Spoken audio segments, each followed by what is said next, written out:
Counties makaluo ahinya to Homa Bay kod Kisumu fwenyore ni osegoyo okang' ahinya e sectors mag pur, somo, ohala kod limbe. Maendi kaluwore kod nonro mar paro mar oganda motim kod kambi matimo nonro miluongo ni Infotrack.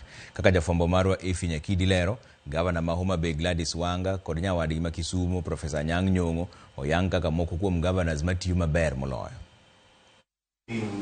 Kaluwore gi LIPOT mar kambi timo nonro mar Infotrack, oyangore ni counties makaluo osegoyo okang' ahinya moloyo to e sectors mag thieth, somo, pur kod keyo teko stima pachoka. Gavana ma Homa Bay Gladys Wanga okawo namba 3 gi 61 kuom governors duto 47, to Kirungu Kang'ata manoyangi kaka gavana matimo maber moloyo gi 68 kod George Natembeya ma Trans Nzoia manokawo namba 2 gi 64. Anyang' Nyong'o mar Kisumu nokawo namba 4 gi 59.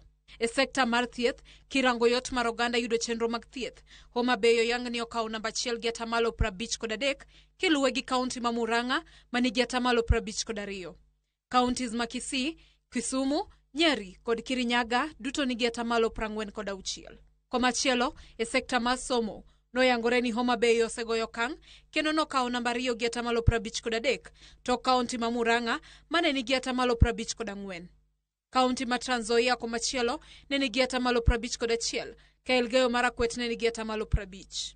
Counties ma Homa Bay kod Kisumu bende LIPOT ni oyango ni otele sectors mamoko kaka mag wuoth kod kunga peini kipimo gi counties mamoko pachoka. Sekta mar ohala kod limbe kama Homa Bay ne nigi 51, ka Kisumu ne nigi 47.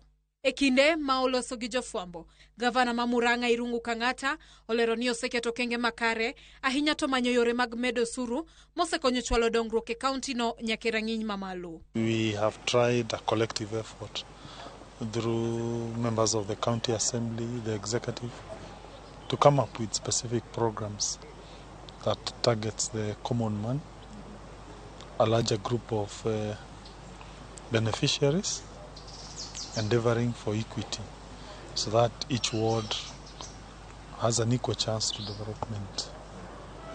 Some of those programs include the school feeding program for the ECDs, the medical insurance scheme for the poor and the vulnerable, provision of certified maize to maize farmers, and also giving subsidy to milk and mango farmers. E kindego, kaunti ma Nairobi oyange ni okotimo maber ahinya kaluwore ni en boma manigi oganda mang'eny mawuok kuonde mopogore opogore kod kwan mamalo mar oganda manigi lony mamalo mar somo. It's hard to be a city county because development is significantly higher than in other places. So because you're dealing with a cosmopolitan, highly informed populace, it is going to be a more challenging place to deal with.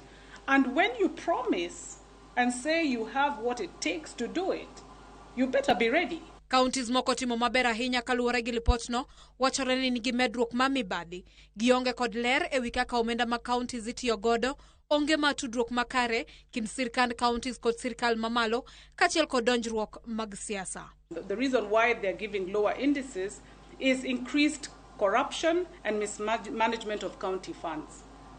When it started, there was excitement. They expected things to go expeditiously, but as things have progressed, they have seen things happening within the county governments which they have been not happy about. Efi Nyakidi, Ramogi TV, Nairobi. Jatend migawo machon mar tuke Rashid Echesa nochopo e apise kwach kich mar ndiko dhoge wi tulo